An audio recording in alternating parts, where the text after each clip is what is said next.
23 years old, trimester 2, doing my dissections at school. It got the body dissected. And this is when it hit me. Well, BJ would always talk about once you get the big idea, everything else will follow. I'm like, what are you talking about right now?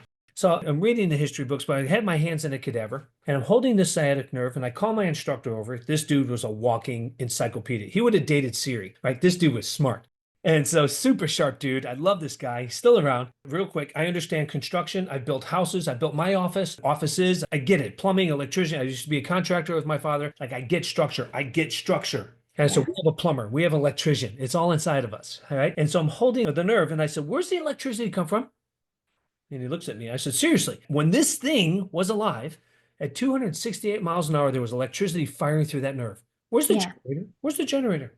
Hmm.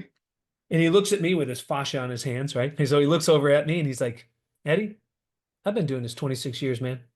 And nobody's ever asked me where the heck the generator's at. Yeah. I said, so help me out. He's like, that's just life.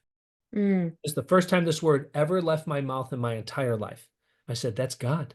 And he looks at me with a smile and walks away. I'll never forget that look. And that moment where I think you know everything because you think you know the world, all of a sudden you realize that I mean nothing. And I work for this thing that created this thing, that I'm just this grain of sand on this ocean of life. And I'm just going, what are you doing with me right now? And then that Yes. relationship started to snowball.